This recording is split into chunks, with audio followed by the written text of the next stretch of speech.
magic, alchemy, something nobody can quite explain. There's a magnetic sound. There's a feeling of energy that's quite unique. And all this is happening in a little village on the Alabama border. There's a sound that you can't get anywhere else. It's got its own style of R&B. It's like the songs come out of the mud at Shoals. You might know of Muscle Shoals through a very famous recording studio called Fame Studios.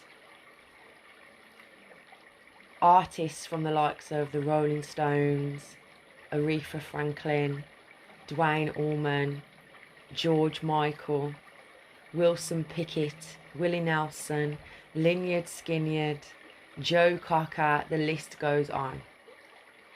Even Cher and Rod Stewart are in that list. This place has always stood out to me because Aretha Franklin recorded her album, I Never Loved a Man the Way That I Love You. Well, I think she didn't record the whole album there, but she recorded that song 100%. And if you listen to that song, whether you're an Aretha Franklin fan or not, you will hear that song. There's just this amazing quality about this song. It's got its own life. It's got legs, you know. There's an air about that song that you can't replicate, okay? It's a sound that has tried to be replicated so many times and you just cannot do it. There's a magic in the air of that place where, like I said in the description when I started, it's like the songs come out of the mud at Shoals.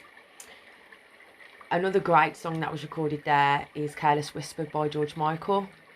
Now, do I need to say how much of a massive tune that is? Even though, you know, I'm not, I'm into all kinds of music, but, you know, George Michael's not really the person that I go to listen to. But that song, it's timeless. And listen to it, it's a recording masterpiece.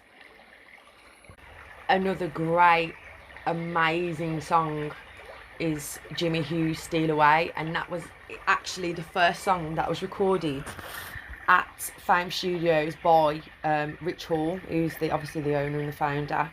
And he said when he recorded that track, I mean, he'd never had no recording experience or anything. When he recorded that track, he actually got goosebumps and he felt the hair standing on the back of his neck, sorry.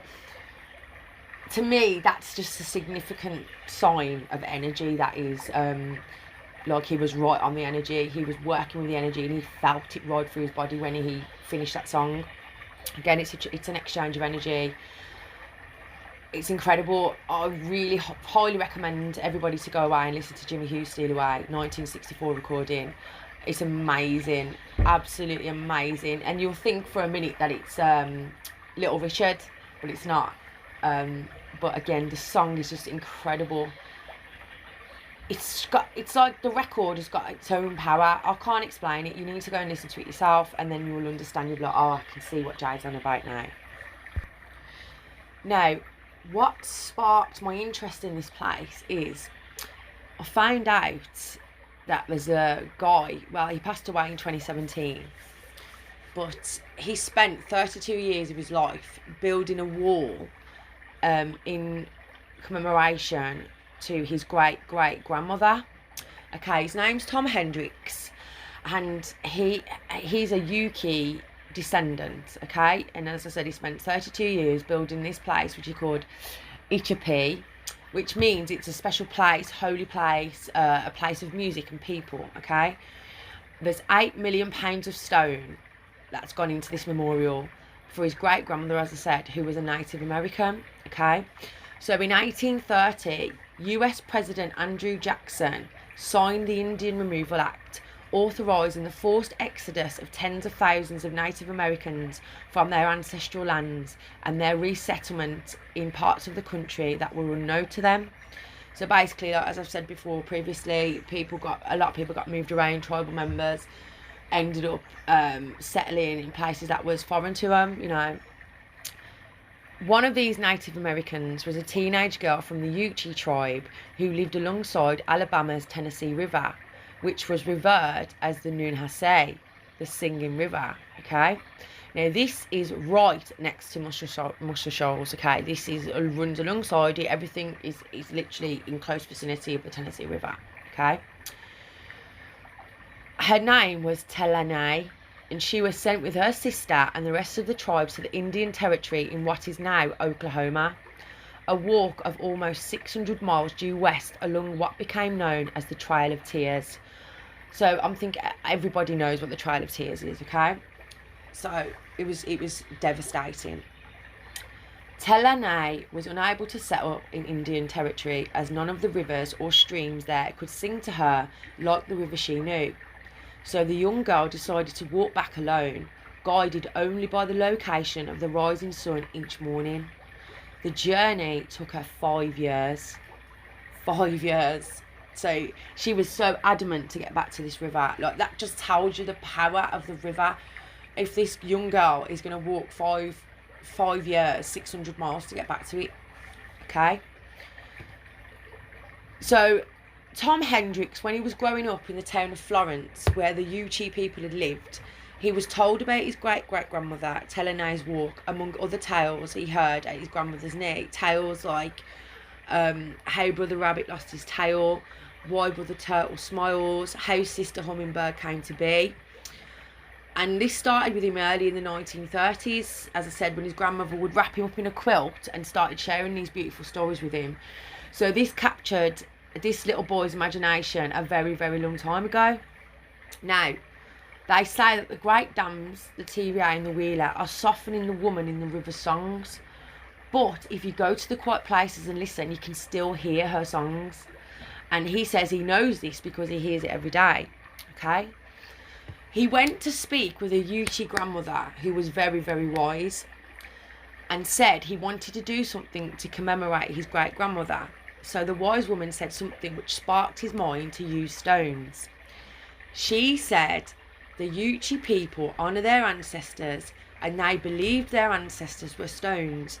And she said that when we are gone from this earth, all that remains is the stones. So he decided he was going to build 2 walls made out of, obviously, stones. One representing his great-grandmother's journey from the Lauderdale County in Alabama to the Indian base in Oklahoma, and the second wall representing her journey from the Muskogee settlement in Oklahoma back home, just by herself. He told the wise Ute woman, and she said that they expect him to lay 1 stone at a time for each step his grandmother made. He was to use no mortar or cement, no dirt, and no piling rocks in. He must place them in 1 at a time. This he did, and it took him 33 years. This is absolutely amazing. And I wasn't even looking for this. I stumbled across this information when I was looking about the magic in Muscle Shoals, and like why it's such a musical place, and why the song seems like that comes out of the mud and stuff like that. So today it is the largest non-mortared rock wall in the United States, and apparently he wore out 3 trucks, 27 wheelbarrows, 3,300 pairs of gloves, 3 dogs, and 1 80-year-old man. And also, which I thought was really funny, is that his current dog is called Pavarotti. Now, with everything that I'm finding out with the river and the singing stuff, I thought that was hilarious. Now, whether or not he did that on purpose because his grandmother called it the singing river, or the tribal people, I don't know, but I thought it was absolutely hilarious. Okay, the stones are from every state in the Union, 127 states and territories and islands, and even a meteorite. Okay, it is the largest memorial to a Native American woman, and it has been declared one of the top 10 art environments and one of the 12 spiritual places in Alabama. The other 11 are churches. I think this is absolutely amazing, and the way that he's tied it in to do something that's lasting forever, as like what the wise grandmother said, that when we leave this earth, stones is all that remains, and they honour their ancestors with stones, leads me now to think about all these places that we're looking into all these stone, like mounds of stone, you know, like what are they called now? I can't remember. Dolmens and stuff like that. And you know, maybe that's what our ancestors was doing with these stone circles and everything else. I mean, I've got many views on this. Not to say every single stone circle or ancient place is you know, to commemorate ancestors. A lot of them are to align to the stars, but again, that could be used alongside of their honouring the ancestors. We don't know, you know, we can only ever presume. So, but Tom has gone on to write a book, and it's called If the Legends Fade, right? And it says, I'm just going to give you a little read upon it now. Voices from the misty past, an Indian girl with dancing eyes and a compelling dream, a grandmother's wisdom and songs of the woman in the river, beloved by the Yuchi people. Step back in time, make the journey with TeNays, taken from her home in Alabama to the Indian nations of Oklahoma, then travelling with her on her long walk back to the valley of the Singing River. And I'm going to read you the prologue, and I am going to share the link as well where you can get this book from if you'd like to read it. I might order it myself actually, because it's a great cause, and I'm all for all of this. Everything, you know, it's terrible what happened, and the more that we can give back to the people, the better.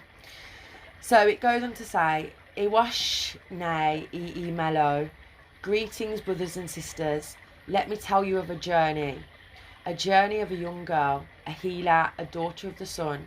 Her name was TeNays, which in her language means woman with the dancing eyes. She was born above the shoulder bone in the valley of the Tennessee River in the 1800s. Her tribe was the Yuki, and she was my great-great-grandmother. TeNays' journey began when she and her sister were part of the removal of native peoples from the northwest Alabama to the Indian Territory in Oklahoma.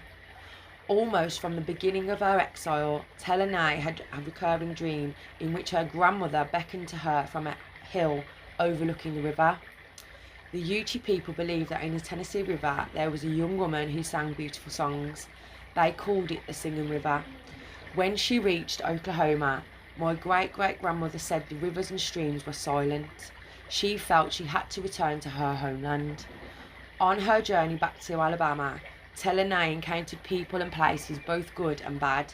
She endured in the remote mountains of Arkansas the treacherous canebrakes of many rivers and streams, and the long shadows of the Devil's Backbone. Come make the long walk with a young Indian girl who lived her dream, a dream to come home. Oh, it sounds so beautiful. And there's a little map, which I will attach a picture with this video so you can see the walk for yourself. It's just incredible, like absolutely incredible. I've got no words for this, and fair play to Tom, because obviously this was his calling. He felt like he needed to do this, and just some of the stones in the wall, that there's a stone wall where it's like faces. And I looked into the Yuchi people, and they look like the faces that have been carved into these stones. Well, nothing's been carved in this wall. It's all natural. All the holes, everything that you've seen is all natural. And he placed it in brick by brick, well, stone by stone. It's just absolutely amazing. And I can't thank Tom enough for this, because it's such a beautiful gesture and a lovely way to honour all of our ancestors, you know, because we all had ancestors that made that walk, did that trail. So yeah, I just wanted to share that with everybody, and it's fascinating how I find this out when I'm trying to find out why there's so much magic in Muscle Shoals Fame Studio. You know, to me, there's no coincidence, and I do believe that's why they put the dams in, because they knew that there was magic in them waters, in that river. And just as Tom said, you can still hear it if you go to a quiet place, you know. So I'd love to know if anybody's been to the Tennessee River, if anybody, you know, if you're from there, or if you've ever been to Muscle Shoals, just let me know what the energy's like, what the people are like, because I know that the river does a lot for, it brings a lot of industry in and stuff like that. So I know they do respect the river, but are they talking about the ancient river, you know, or is it just now? So it's incredible. I love it, and it just leads me more to believe how much magic is in this world. And I guess if we uncover it, you know, we know it to be true, even more so, but we just got to uncover it. We've got to share these things. We've got to talk about it, you know, because nobody's willing to talk about these things because it's all airy-fairy. And, you know, at the end of the day, we're all just trying to work out what's going on. You know, there's no one necessarily in the wrong or the right, you know. We're all just trying to piece it together, unless you're purposely trying to, you know, dismantle everything, then that's different. I'm not speaking for those people. But, you know, people who genuinely want to get down to the truth and want to find out more about their heritage and ancestors and how we became to be, you know, the people that we are today, things like this need to be done more, and we need to talk about it more. So yeah, I just wanted to share that with you all, and I'm going to be looking more into this about the, I'm going to see if there's any more legends about this singing river.